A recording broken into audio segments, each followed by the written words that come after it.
अस्सलाम वालेकुम नाज़रीन, मैं हूँ आपकी मेज़बान उज़मा नौमान। हबीब साहब प्रोग्राम में मेरे साथ मौजूद। वज़ीर आज़म शहबाज शरीफ ने आपसे कुछ देर पहले कौम से खिताब करते हुए कहा कि अगस्त में निगरान हुकूमत को मामलात सुपुर्द कर देंगे। गुज़श्ता 15 महीने में मुल्की मुफादात में बिछाई गई बारूदी सुरंगों को साफ किया। हमने हिम्मत नहीं हारी और अल्लाह ताला के फजल से IMF के प्रोग्राम को बहाल किया। वक्त आ गया है कि कशकोल तोड़ दें और मकरूज रहना छोड़ दें।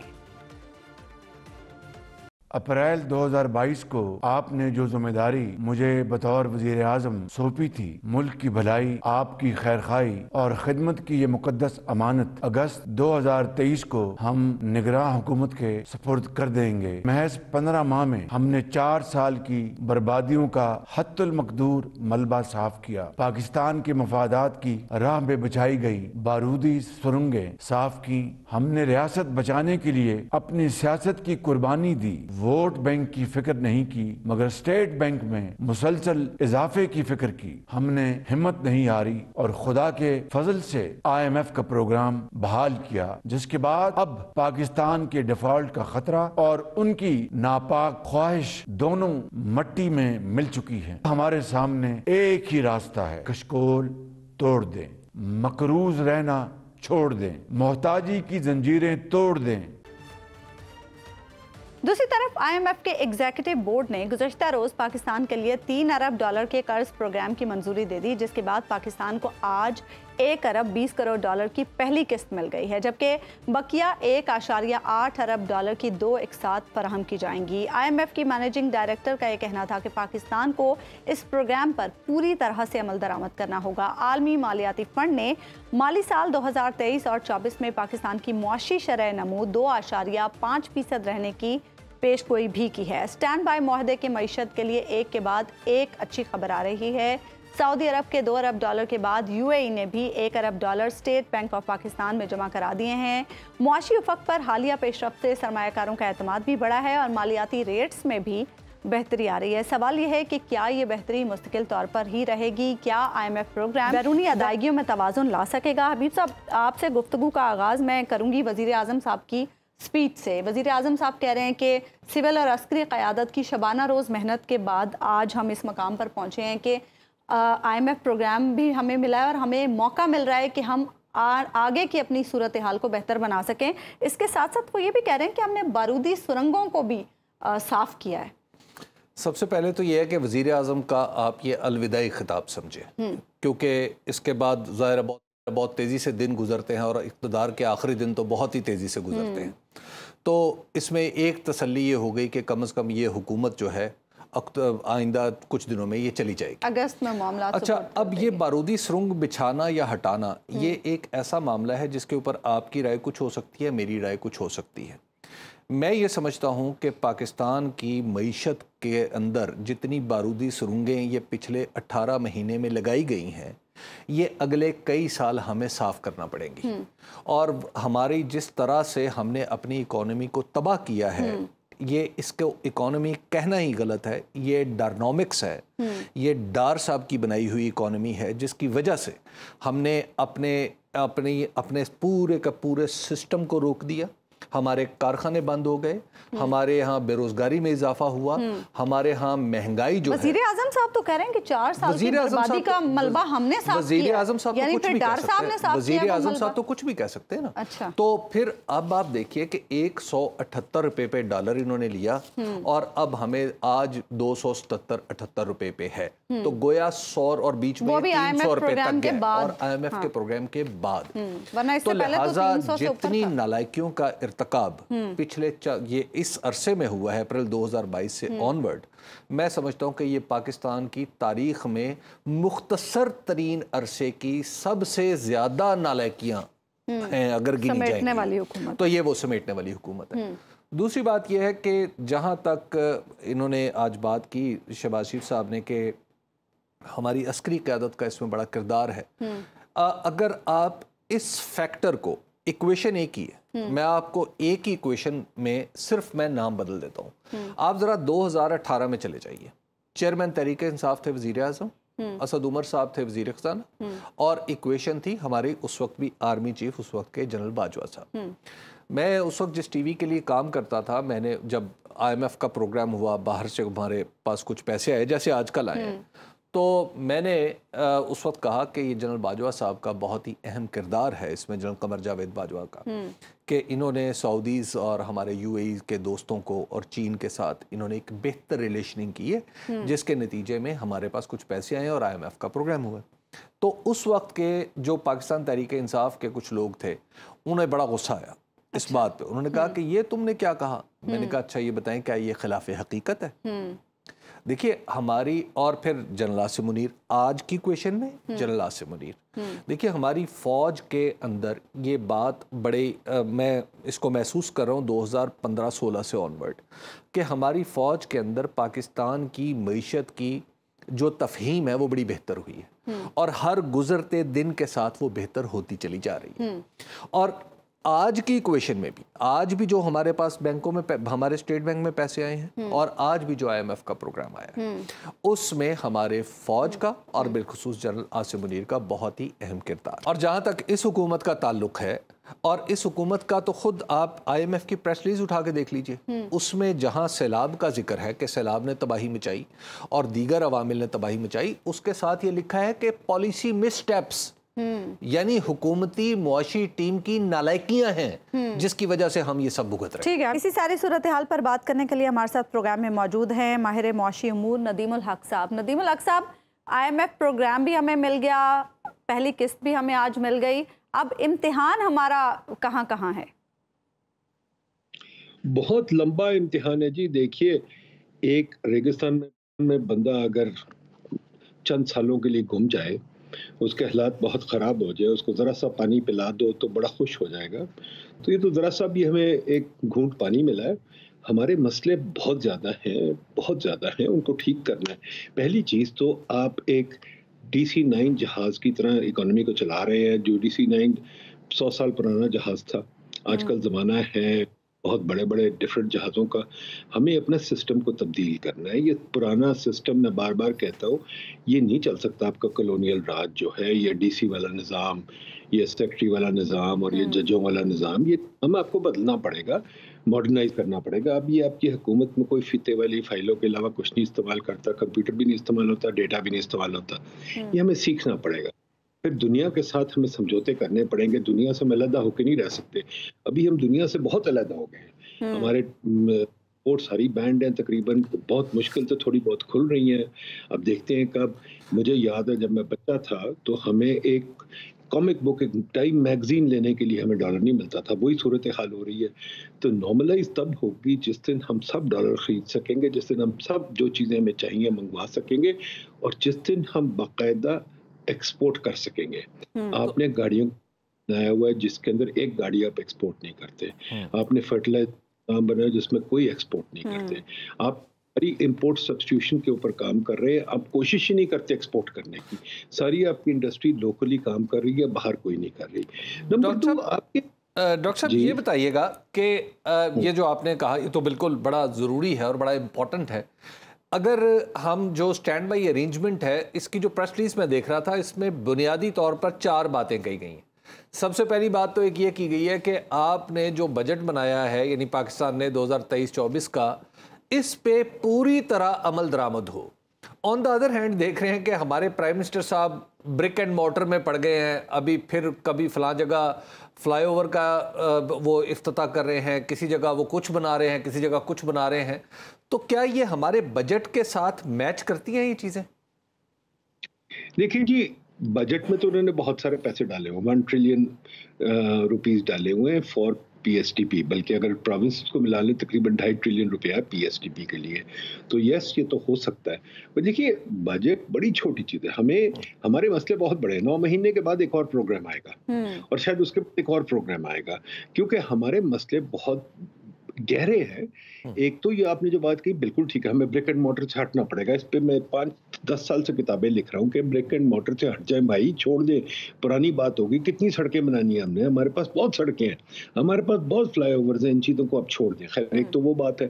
पर दूसरी बात बहुत ज़रूरी है। अभी तक आपने बात की जो हमारी लॉस मेकिंग एंटरप्राइज है, बिजली का नुकसान देखें जी, पिछले 15 साल से हो रहा है और लगातार हो रहा है। अब 4 ट्रिलियन खड़ा है, कोई 11 ट्रिलियन पहले दे चुका है। बिजली का नुकसान क्यों नहीं खत्म होता?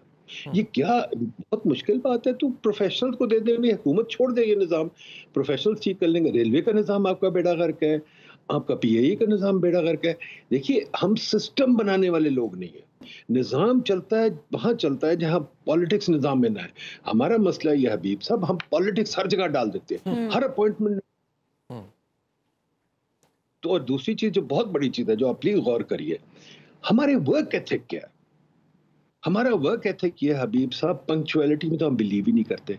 हम टाइम इतना करते हैं, मीटिंगों में इतना टाइम ज़ाया होता है, मीटिंगों के इंतजार में इतना टाइम होता है। सारी हुकूमत एक फायर फाइटिंग मोड में होती है। मैंने फायर फाइटिंग मोड में कभी काम होते नहीं देखा सिवाय पाकिस्तान में। भाई उसे करें। अच्छा डॉक्टर साहब, डू यू थिंक कि ये कर्ज प्रोग्राम ऐसे डिज़ाइन किया गया है कि इंतखाबात वक्त पर हों, और अगर जो सिचुएशन है इस वक्त, जो अनसर्टेनिटी है, अगर इंतखाबात वक्त पर नहीं होते तो फिर इस प्रोग्राम का क्या होगा? देखिए, IMF doesn't do politics. मैं 30 साल पर आया हूँ। IMF doesn't do politics. IMF doesn't get into politics. इंतखाब कराना ना कराना हमारा काम है। IMF डिक्टेटरशिप के साथ भी काम करता है, डेमोक्रेसी के साथ भी काम करता है, उसका फर्ज है। तो IMF पॉलिटिक्स में नहीं हिस्सा लेगा, पॉलिटिक्स हमारा काम है। बट क्वाइट फ्रैंकली, और उनका दूसरी एक और चीज भी आप सोच लें, IMF doesn't do long term growth. IMF only does stabilization. मैं बार बार कहता हूँ, IMF is the emergency ward of the world. IMF मल्लम पट्टी, ये जो बातें वो कर रहे हैं वो मल्लम पट्टी है। IMF कभी नहीं आपको कहा कि भाई आप अपने कम से कम अच्छे लोग तो अपॉइंट करें, आप करना ही नहीं चाहते तो आपकी मत। IMF कभी नहीं कहेगा कि भाई आपकी तहकीक कहाँ है पॉलिसी पे, आप करना ही नहीं चाहते। उल्टा ये हो जाता है, IMF कहते हैं हम आपको टेक्निकल असिस्टेंस भेजते हैं, टेक्निकल असिस्टेंस भेजते हैं तो आगे सुनने वाले कौन है। देखिए, अपने निज़ाम पे हमें खुद गौर करना है। आप मुझे बताइए, आपकी अपॉइंटमेंट्स कितनी अच्छी होती हैं। आप सारे अपने इदारे, कई जगह आपकी अपॉइंटमेंट्स कंप्लीट ही नहीं हुई। फॉर एग्जांपल सीसीपी में कमिश्नर्स मौजूद ही नहीं, SCCP में बेशतर वक्त कमिश्नर मौजूद नहीं होते। हज़ारों जगह ऐसी जहां आपकी अपॉइंटमेंट्स ही नहीं ठीक होती, जो होती हैं वो पॉलिटिकली बेस्ड होती हैं। अगर आप अच्छे बंदे नहीं लगा रहे, उसका नुकसान होगा। FPR ले लें फॉर एग्जांपल, FPR में इतने बंदे हैं, आपकी टैक्स पॉलिसी इतनी पुरानी है, उसको रिव्यू करके 10 कमिश्नर बैठ चुकी हैं, रिव्यू करके भाई कोई नई पॉलिसी तो बना लो, बनती नहीं हमसे। तो I think these are important issues that we need to discuss. हमारे जो हमें चीजें चाहिए, we need a good tax policy. We need to right size our government. Our government is too big. हमारे हुकूमत बहुत सारे बंदे भर्ती हुए जो काम ही नहीं करते। आपको खुद पता है, आप हुकूमती दफ्तरों में चले जाएं, बेतहाशा बंदे फारिग बैठे हुए। क्यों बैठे हुए हैं? उनको आपने सरकारी मराहत दी हुई है बिकॉज वो पॉलिटिकल पार्टीज हैं। अब इलेक्शन आ रही है और सरकारी बंदे भर्ती हो रहे हैं। अगर वो भर्ती होंगे तो आपके पेंशन बजट, आपके फ्यूचर बजट सब बढ़ जाएंगे। नंबर 3, आप देखें, इशरत साहब ने अपनी रिपोर्ट में कहा था 500 ऑर्गेनाइजेशन बंद करनी चाहिए। कौन सी हमने सरकारी ऑर्गेनाइजेशन बंद की है? फिर आप देखिए, हुकूमत एक ऑफिस फेडरेशन बनाती है तो 4 प्रोविंस बन जाते हैं। आप मुझे बताइए कितने ऑफिस हैं? हमने हिसाब लगाया है, इस्लामाबाद में 122 रेगुलेटरी एजेंसी है। इतनी की जरूरत है? फेडरल गवर्नमेंट में 150 ट्रेनिंग अकेडमीज है। मुझे समझ नहीं आती ट्रेनिंग क्या कर रही है, कहाँ है वो? आप खुद देख लीजिए, लाहौर का माल रोड भरा पड़ा है ट्रेनिंग अकेडमीज से। वो 6 महीने साल में 3 महीने को कोर्स कराते हैं, बाकी खाली रहती है। क्यों हमें जमीन ज़ाया करने की जरूरत है? क्यों ये अकेडमीज चाहिए? यूनिवर्सिटी ट्रेन कर सकती? इतनी वेस्ट है हमारे यहाँ। गाड़ियां देख लें फॉर एग्जांपल, गाड़ियां कितनी है? बर्तानिया में कहते हैं 86 गाड़ियां पूरी हुकूमत में, हमारे डिपार्टमेंट में 150-200 गाड़ी है। तो ये बहुत सारी बातें हैं जो हमें केयरफुली करने की जरूरत है और हमें इस पे बहुत सोचने की जरूरत है। तो आपको लगता है अब ये जो 9 महीने का जो प्रोग्राम है, क्या हम इसमें कुछ परफॉर्म कर पाएंगे? आपको लगता है कि हम इतने मजबूर हो चुके हैं कि अब हम कुछ करने के अलावा, मतलब हमारे पास कोई दूसरी ऑप्शन नहीं है कुछ करने के अलावा? देखिए जी, the past is a very good example of your behaviour. 75 साल से हम प्रोग्राम साइन करते हैं, उसके बाद हम भंगड़े डालते हैं। मीडिया भी, हुकूमत भी, हर कोई भंगड़े डालता है, प्रोग्राम साइन हो गया। उसके 2 महीने बाद हम प्रोग्राम की एक चीज फॉलो नहीं करते और हम फर्दर पैसे खर्चने शुरू कर देते हैं। हम कभी ये बांटते हैं, कभी वो बांटते हैं, तो हम बैठ जाते हैं।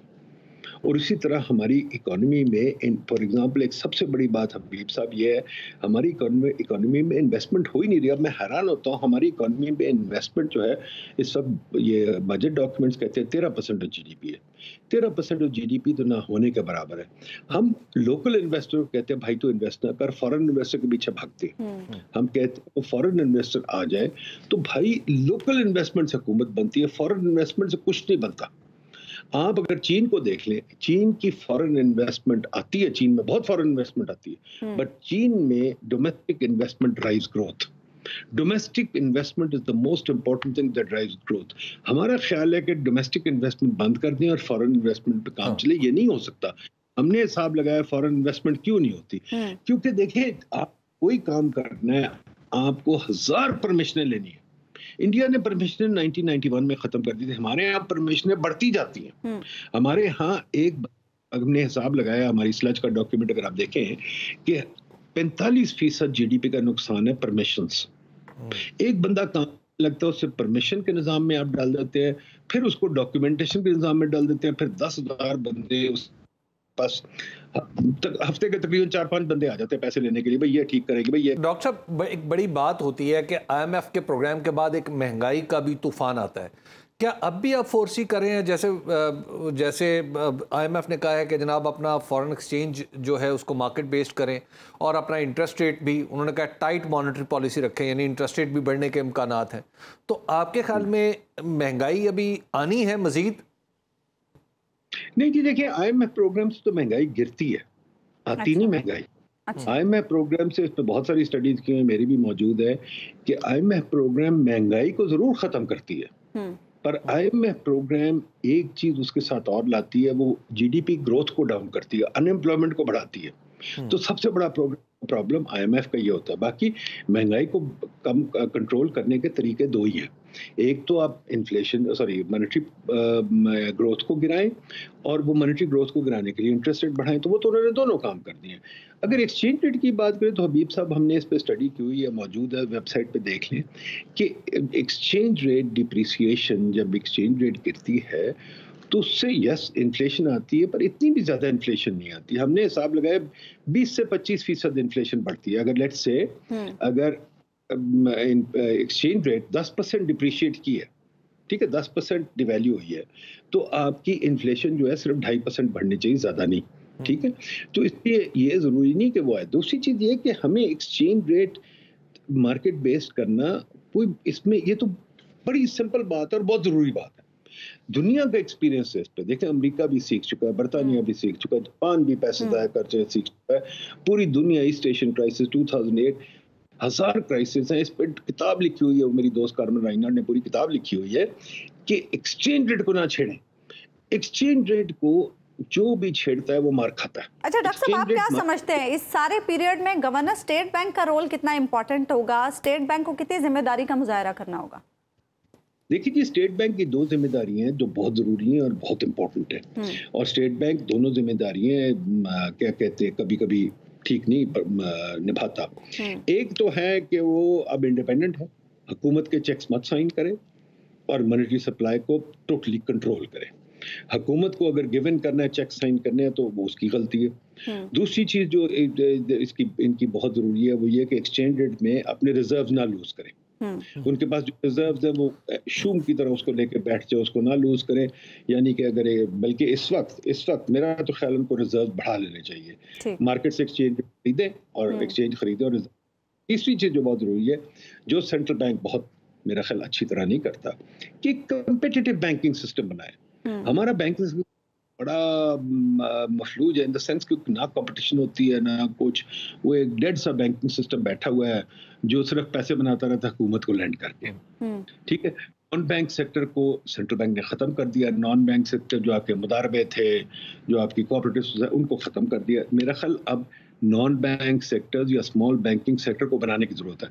State bank banking sector innovation में बिल्कुल नहीं जाता, वो सिर्फ चाहता है एक डेड बैंकिंग सिस्टम बना रहे। That I think is the problem that state bank must think about, and the banking system must be consumer friendly. It's not a consumer friendly banking system. ठीक, तो लास्टली ये बताइएगा doctor साहब के IMF कह रहे हैं कि स्ट्रक्चरल रिफॉर्म्स करें, स्पेशली एनर्जी में, हमारा एनर्जी का डेट तो बढ़ता जा रहा है, सर्कुलर डेट बढ़ता जा रहा है और बिजली भी महंगी होती चली जा रही है। तो इसका मतलब जब हम रीस्ट्रक्चर करेंगे तो मजीद बिजली महंगी करना इसका मतलब होगा? नहीं हबीब साहब, देखिए ये तो हमारी, मैं क्या कहूँ, बेवकूफ़ी है, कुंज़हनी है। बिजली का निज़ाम जो ना ठीक करना, कसम खुदा की, इट्स नेशनल सुसाइड।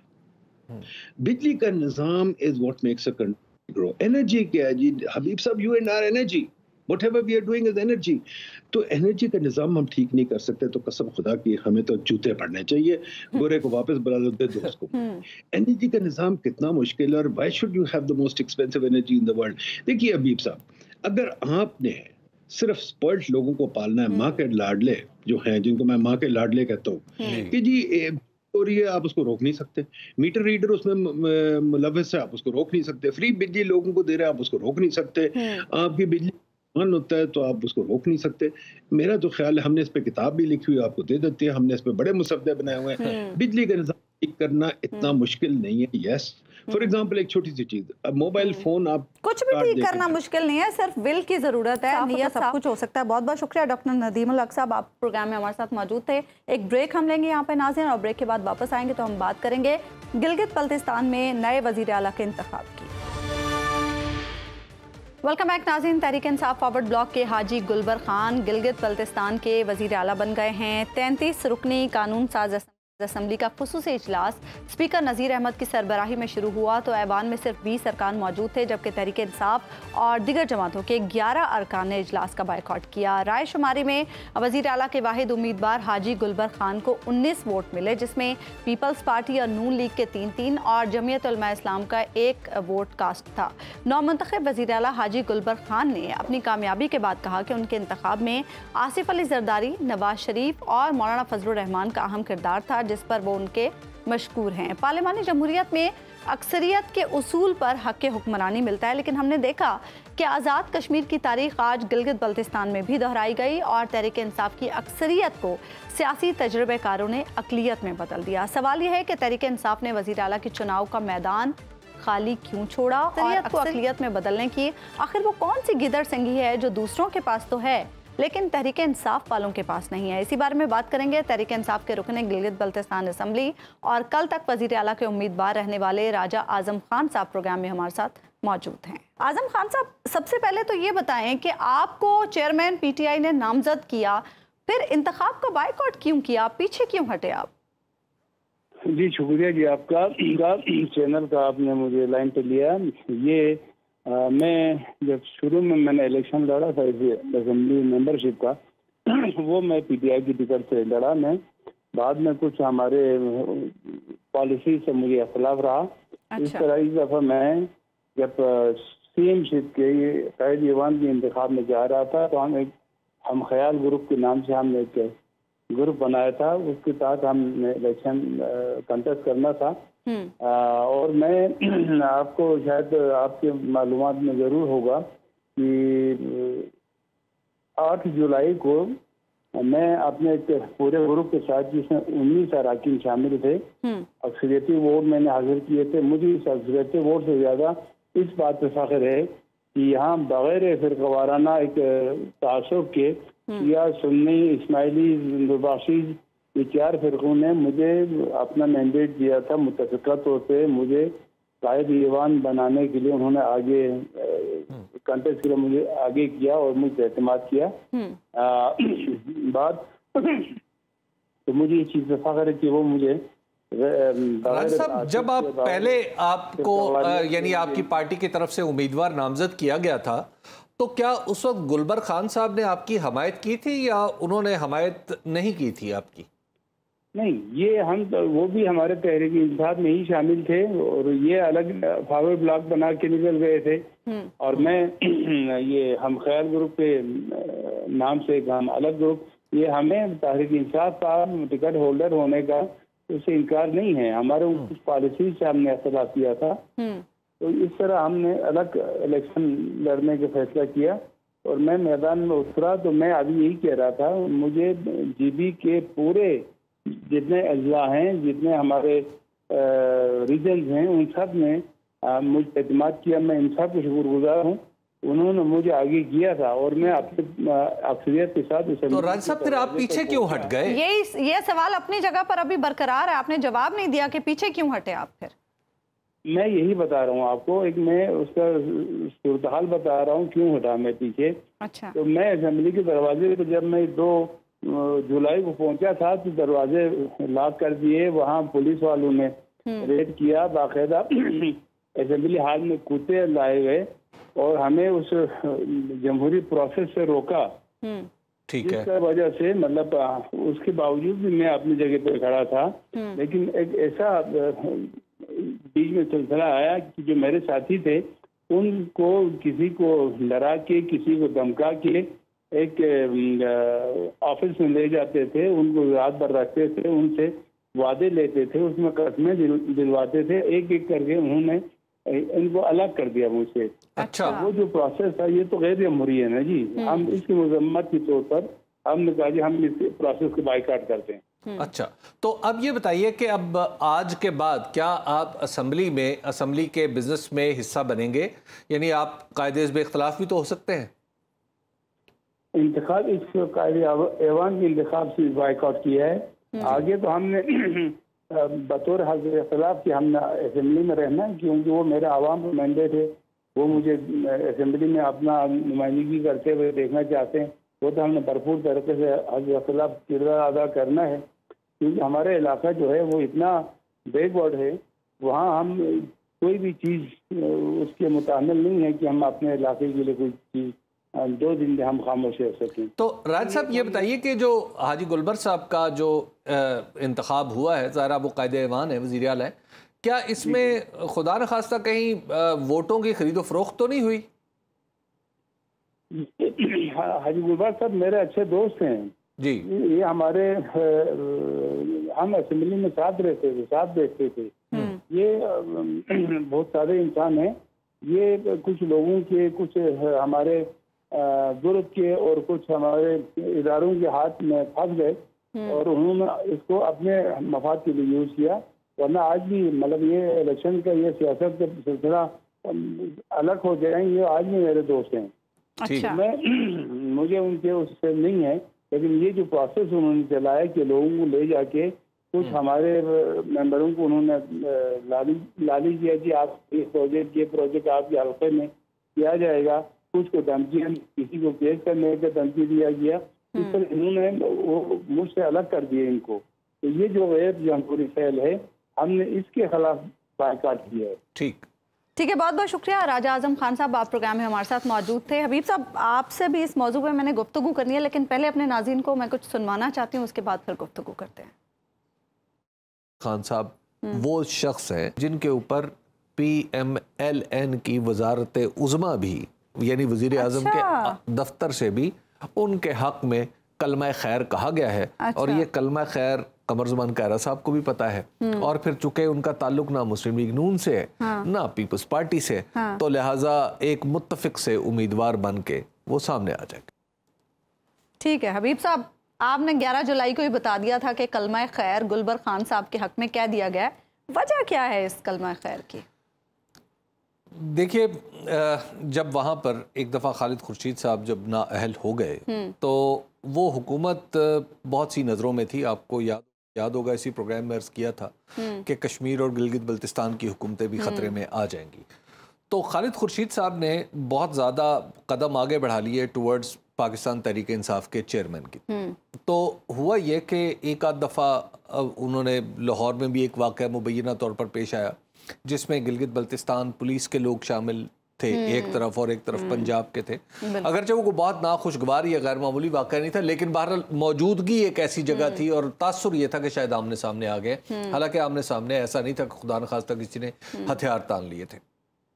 दूसरी बात, पंजाब इस्लामाबाद में उन्होंने कई लोगों को गिलगित बल्तिस्तान हाउस में 9 मई के बाद, जो ऐसे लीडर्स जो मुलव्विस बराह रास्त नहीं थे, कुछ लोग वहाँ बैठे रहे। अच्छा। इसी तरह फिर गिलगित बल्तिस्तान की अदालतों से कुछ लोगों ने हिफाजती ज़मानत भी ली। तो गिलगित बल्तिस्तान मजमूई तौर पर एक, आप यूँ कहिए कि पाकिस्तान तहरीक इंसाफ के लोगों के लिए एक पनाहगाह बन गया था। एक बिल्कुल एक शील्ड बनी हुई थी।